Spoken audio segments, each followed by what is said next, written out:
시사인의 김은지입니다. 네, 제가 오늘 오프닝을 하다 보니 오늘 정신 오락가락 하는 게 제가 느껴지는군요. 힘내십시오. 컨디션이 아주. 네. 자, 첫 뉴스는 ICBM 되겠죠?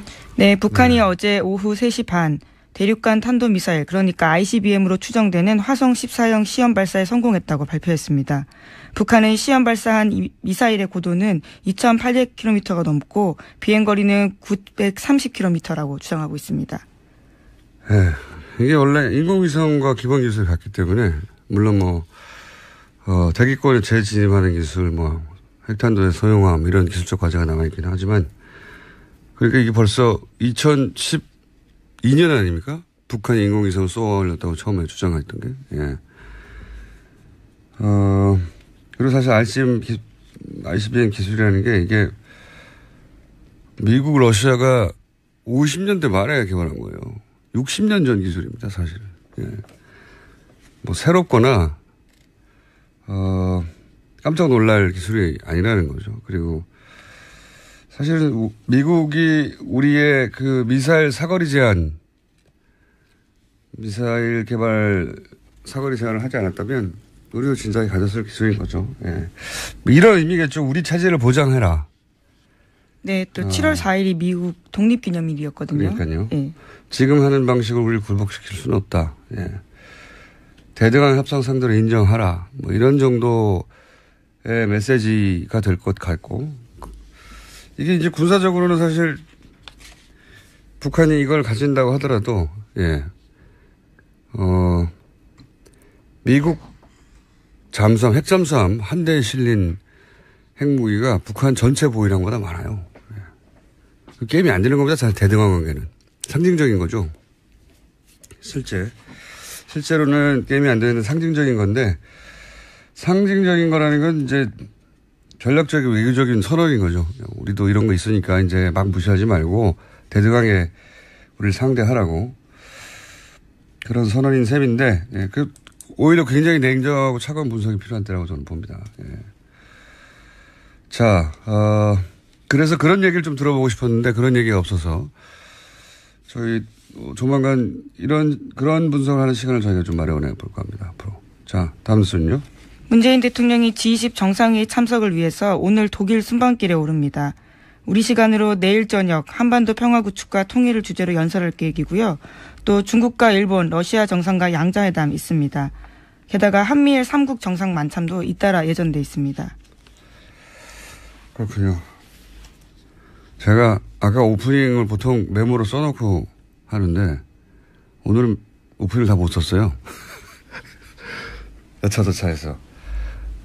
나중에 한번 들어봐야겠습니다. 앞뒤 말이 되는지. 뜬금없이 고백을 또 이렇게 하십니까? 아니, 이 ICBM에 대해서 오프닝에서 했어야 할 말을 지금 좀 전에 했거든요. 그래서 내가 그 말을 했나 안 했나 생각이 안 들어. 비슷한 취지 이야기를 하신 걸로 비슷한 취지 이야기. 예. 네. 대충 퉁으로 알아들어 주십시오. 자,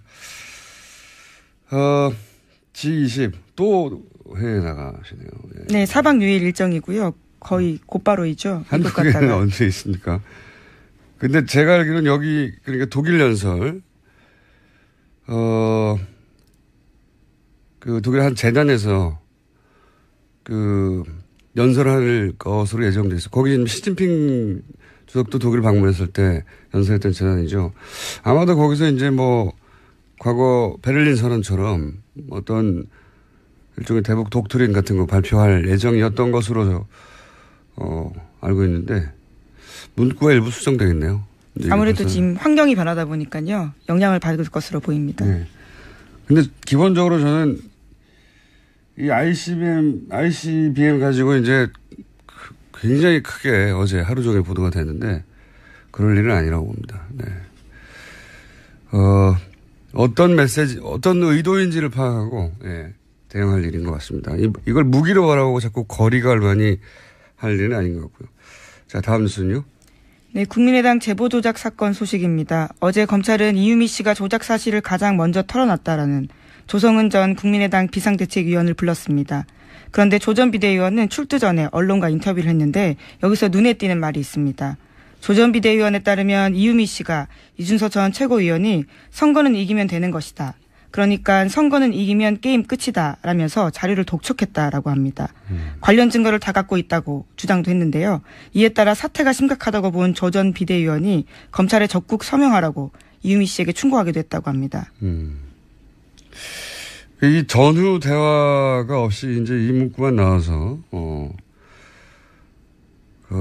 근데 이제 전후 대화가 어떠냐에 따라서는 뭐 그 자료가 사실이 아니라 하더라도 뭐 그 자료가 만들어낸 것이라 하더라도 선거만 이기면 되는 거 아니냐 하는 그런 의미로 취지로 이유미 씨는 받아들였다 이렇게 얘기할 수 있겠네요. 예. 그 말을 계속 반복적으로 했는데 그 말이 무슨 소리야. 뭐 만들어내는 거 아니야. 이기면 되니까.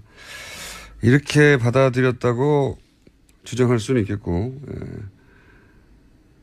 이준서 전 최고위원은 아니다. 그런 말이 아니라 선거라는 게 결국 승리가 모든 것이다. 라는 일반론적인 이야기다. 뭐 이렇게 주장할 수가 있겠네요. 이건 이 말만 가지고는 어떤 결론을 내기 어려울 것 같고, 예. 어쨌든 그런 공방이 지금 있겠습니다, 검찰. 네, 이제까지 국민의당 진상조사단에서 밝힌 것과 좀 다른 결의 이야기들이 계속 나오고 있는 거죠. 알겠습니다. 관련 뉴스가 또 있나요? 네, 해당 사건 터진 지 오늘로써 열흘째입니다. 어제 국민의당에서는 침묵을 지키고 있는 안철수 전 대표를 향해서 사과를 촉구하는 목소리가 공식적으로 제기됐습니다. 김태일 국민의당 혁신위원장인데요. 기자간담회를 열어서 안 전 대표의 사과 문제에 대해서 언급했습니다. 빠르면 빠를수록 좋다면서 안 전 대표의 신속한 사과를 요구한 겁니다. 뭐 이 이야기는 처음부터 나왔죠. 이제 발언 타이밍은 사실상 늦었다고 보고 남은 메시지가 별로 없거든요. 저는 물론 실제 정계 은퇴를 할 거라고 생각하지는 않습니다만 정계 은퇴에 준하는 메시지가 나오거나 정반대로 대단히 공세적으로 공격적으로 사과도 하지만 방점은 본인이 직접 이 위기를 극복해내겠다 전면에 서서 이런 두 가지 정도밖에 메시지가 남지 않은 게 아닌가. 예. 이제 뭐 사과는 큰 의미가 없죠. 네, 김태일 위원장도 어제 신뢰 회복의 요체는 책임이다라고 강조한 바가 있거든요. 책임져야 된다라는 거죠. 이분은 계속 그런 주장을 하고 있는데, 네. 그거는 혁신위원장이나 혹은 당내 주장 요구보다는 안철수 전 대표가 이제 이 정도의 발언을 해야 더 이상 새로운 내용이 나올 게 없다 하는 시점은 가야 나오겠죠. 한참 걸릴 거라고 봅니다. 이제. 이미 늦어졌는데요, 뭐. 자, 다음 순위요. 네, 국정농단 관련된 재판 소식입니다. 어제는 이재용 삼성 부회장 뇌물죄 재판에서 안종범 전 수석이 증인으로 나왔습니다. 안 전 수석이 자신의 수첩 내용을 설명하고 관련 내용이 모두 사실이라고 인정했습니다. 특히 박근혜 전 대통령 말이 빨라서 자신의 의견을 넣을 틈이 없었다라는 진술도 했고요. 또 이제까지는 자신의 재판에서는 업무수첩 일부가 위법하게 수집된 증거라고 주장해 왔는데 어제는 관련된 내용들을 인정한 겁니다. 안종범 수첩, 실록 앞으로 역사에 길게 기록될 것이고 아마도 한 두세대 오늘 발음 많이 세네요. 두세대 혹은 세세대, 네세대 이 정도쯤 지나면 박물관에 있을 거라고 봅니다. 국보로 지정해야 된다라는 네티즌 의견도 있더라고요. 좀 너무 과하고요. 하지만 박물관에는 들어갈 정도의 사료적 가치는 충분하다고 봅니다. 네, 그것이 우리나라 헌정 역사상 어떤 사태를 불러오는데 결정적 기여를 했느냐 뭐 이런 차원에서 남아있는 물증이잖아요. 네, 말이 아니라 사람도 가고 말도 가겠지만 네, 계속 남는 물증이니까. 근데 이제 이런 것들 그러니까 삼성이 뭐 재벌이 어떻게 하면 좋다라고 재벌 오너가 대통령한테 말하는 걸 민원이라고 합니다. 민원. 말만 하면 민원이고요. 그런데 거기서 다시 주고받는 게 있으면 청탁과 뇌물이 되는 거죠. 그렇죠. 예, 주고받은 게 핵심입니다. 그런데 이제 주고받은 이야기도 나오겠죠. 예, 이 수첩에. 네, 관련된 내용들 계속해서 말씀드리면 지난해 5월 22일자 안종범 전 수석의 수첩에 보면 이런 내용 쓰여 있습니다. 박상진 삼성전자 사장 수주 도와줄 것, 것이라는 박근혜 전 대통령 지시사항이 쓰여 있고요. 또 지난해 2월 21일자에는 삼성 이재용 싱가포르 글로벌 제약회사 세제 혜택, 리스트 달라, 환경 규제 많다, 삼성 LG 리스트 주면 환경부에 알려 풀어야 라는 박근혜 전 대통령 지시사항이 쓰여 있다고 합니다. 이거에 이어서 이제 말씀 자료, 이런 대화들이 이제 말씀 자료를 기본적으로 갖고 박근혜 전 대통령이 재벌들을 만나서 이야기를 나눴고, 그런 다음에 그때 오갔던 대화의 구체적인 내용을 또 안전부수석이 수첩으로 적었다. 예, 다시 적은 거죠. 이런 사이클이지 않습니까? 그런 사이클인데, 이 말씀 자료에 보면, 대기업, 재벌들의 이권에 관련된 내용이 쭉 있죠. 뭐, 면세점이나, 뭐, 경영권 승계나 환경 규제 이런 이야기들을 쭉 있고, 그러면 이런 이야기들을 박근혜 전 대통령의 주장으로는 국가 경제를 위해서 했다는 거잖아요. 요약하면 국가를 위해서. 그런데 그 반대편에 적혀 있는 건 K스포츠와 미르예요. 돈 얼마 냈나? 네, 어제 관련된 증언들을 청와대 행정관들이 나와서 했습니다. 직접 작성한 행정관들이요. 그러니까요. 이게 이제 이 자료에 한쪽에는 기업들의 민원, 다른 한쪽에는 K스포츠와 미르재단의 돈을 얼마 냈냐, 이게 적혀 있단 말이죠. 이게 청탁과 뇌물이 아니고 뭡니까? 국가 경제가 K스포츠하고 미르입니까? 게다가 아무에게도 말하지 말고 비밀스럽게 작업하라라는 지시도 받았다고 하고요. 담당자들은 기업별 말씀 자료 작성하는 건 이례적인 일이라고 당연하죠. 네, 진술하기도 했습니다. 국가 경제를 위해서 할 게 미르와 K스포츠 재단이 돈 내는 것밖에 없으면 말이 안 되는 거잖아요. 우리나라가 얼마나 거대하고 복잡한 경제인데, 근데 이거 달랑 써놓고 국가 경제를 위해서라고 했다고.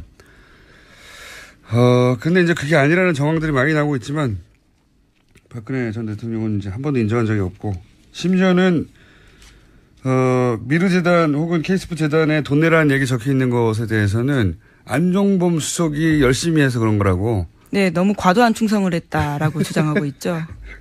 그러게 말입니다. 기를 쓰고 했다라고 그러니까, 이야기를 했습니다. 글쎄 왜 이런 게 적혀 있냐 그래도 글쎄 그거는 안종범 수석이 기를 쓰고 K스포츠하고 미르재단을 챙겼다는 거잖아요. 예. 기를 쓰고.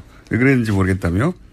충성심이 과도해서 그런 거 아니겠냐고. 아니었네요 하고 이렇게 얘기를 했다고 하니까. 네, 그래서 어제 안 전 수석이 강한 톤으로 말한 걸 수도 있는데요. 모두 박 전 대통령이 시켰다라는 거죠. 너무 당연한 거 아닙니까? 그리고 다른 이야기를 정원양화했더니 너무 빠른 속도로 말을 전해줘서 다른 건 하나도 적을 시간이 없었다는 거잖아요. 예. 얼마나 대단합니까? 대통령이 한 말만 적힌 수첩이 수십 건이고, 예. 그 수첩으로 재판을 했다는 게. 그렇다는 얘기는 최순실 씨가 얼마나 많은 요구를 대통령에게 한 겁니까? 예. 안종범 수석이 다이어리를 몇십 건을 적을 만큼. 우리가 알고 있는 게 전부가 아니에요. 저는 그 문장들을 해석을 못했거나, 이제 검찰이 그 수첩을 봤다 하더라도 당장 기소된 사안에 관해서만, 그리고 워낙 짧게 단어로 되어 있으니까 사안에 관해서만 엮었을 거 아닙니까? 예, 아무래도 그렇습니다. 저희도 내용 대충 다 봤는데요. 시사인이요? 예, 네. 저희 입수해서 다 봤습니다. 보도도 몇 차례 했는데. 그러셨군요. 예, 국내 정치 개입했던 내용들도 있고요. 네. 굉장히 다양한 내용들이 있습니다. 의료 규제와 관련된 내용도 있고. 네, 굉장히 많은데 당장 기소된 것, 당장 눈앞에 있는 사건과 관련된 것만 지금 뽑아서 보도되고 있는 거거든요. 근데 그 전체가 대통령의 지시사항이라고 하니 우리가 아직 전혀 감도 못 잡았던 큰 사건들이 그 안에 여전히 숨어 있다고 보는데 저는 차근차근 해보죠. 예. 자, 다음 순요. 네, 어제 홍준표 자유한국당 대표가 발목 잡는 식의 투쟁은 하지 말아야 한다라고 밝혔습니다. 그러니까 여야 갈등 현안에 무조건 반대만 해서는 안 된다라는 취지의 이야기를 한 건데요. 하지만 같은 날 소속 의원들은 문재인 대통령의 김상곤 사회부총리 임명에 반발해서 추경 및 정부조직법 심사를 거부하기로 했습니다. 정우택 원내대표는 홍준표 대표는 본인 생각을 자유롭게 말했지만 의원총회를 통해서 당론으로 결정한 것을 같이 생각해주고 행동을 취할 때는 한 방향으로 가는 게 옳다라는 이야기했습니다. 네.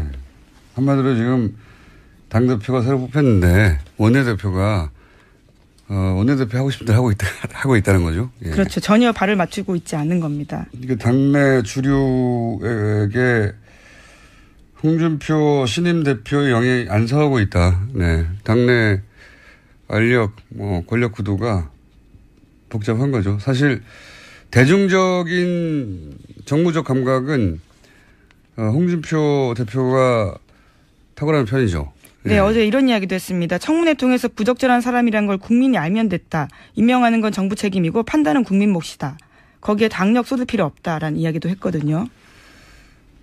지금 한국당 스탠스가 이게 대중적 감각이나 정무적 감각은 사실 굉장히 일반 눈높이에 맞기 때문에 그래서 보수 진영에서 막판에 표를 얻어낼 수도 있었죠. 물론 그 확장성에는 한계가 있었지만 그 전략으로는. 지금은 한국당의 스탠스가 과연 여론과 부합하느냐. 예. 지지율이 다소 오른다 손 치더라도 그게 과거 탄핵을 반대했던 15%를 재결집시키는 정도지 확장성이 있겠느냐. 이런 판단을 홍준표 대표는 한 것 같고 반면에 정우택 원내대표는 본인이 사실상 당을 이끌던 시기 동안 세웠던 전략적 목표, 예, 그 지지자를 결집하고 사실상 무조건 반대죠. 예, 그 전략을 끌어왔는데 지금은 원래 홍준표 대표는 당내 세력이 없어요. 여러 차례 얘기했지만 없다 보니 당 대표로서 과연 앞으로 영이 설 것인지 관전 포인트입니다. 네. 하나 정도 더 하고 끝내야 될 것 같습니다. 네. 네, 박근혜 전 대통령의 오천조카 살인사건 수사 기록이 사건이 발생한 지 6년 만에 유족들한테 공개가 됐습니다.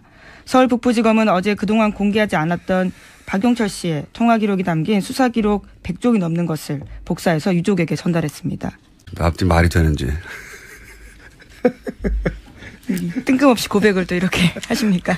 아니, 이 ICBM에 대해서 오프닝에서 했어야 할 말을 지금 좀 전에 했거든요.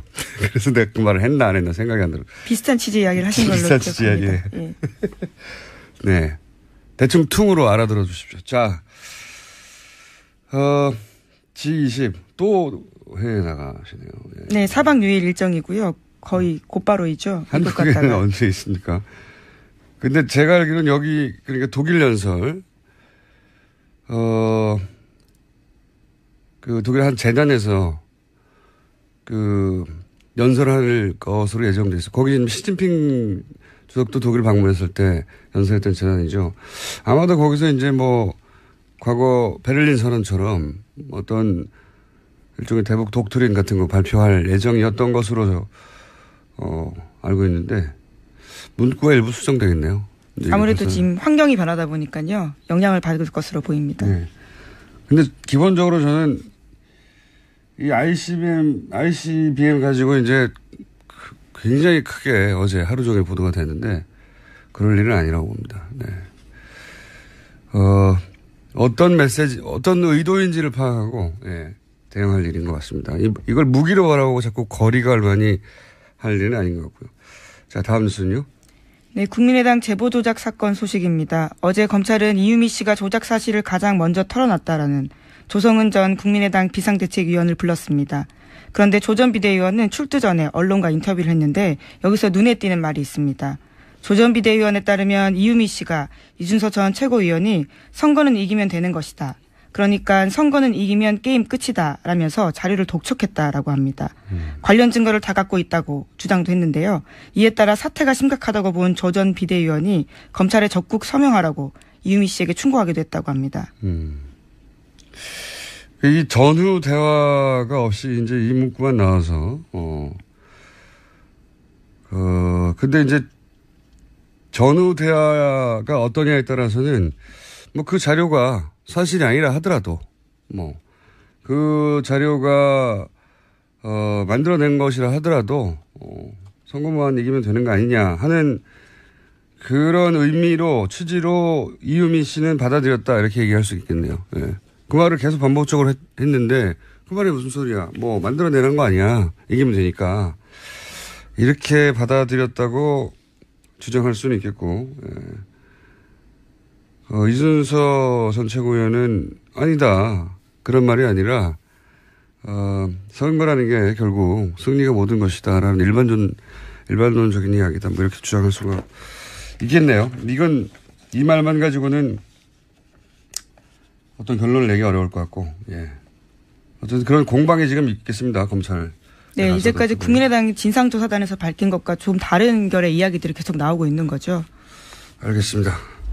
관련 뉴스가 또 있나요? 네, 해당 사건 터진 지 오늘로써 열흘째입니다. 어제 국민의당에서는 침묵을 지키고 있는 안철수 전 대표를 향해서 사과를 촉구하는 목소리가 공식적으로 제기됐습니다. 김태일 국민의당 혁신위원장인데요. 기자간담회를 열어서 안 전 대표의 사과 문제에 대해서 언급했습니다. 빠르면 빠를수록 좋다면서 안 전 대표의 신속한 사과를 요구한 겁니다. 이 이야기는 초반부터 나왔죠. 이제 발언 타이밍은 사실상 늦었다고 보고 남은 메시지가 별로 없거든요.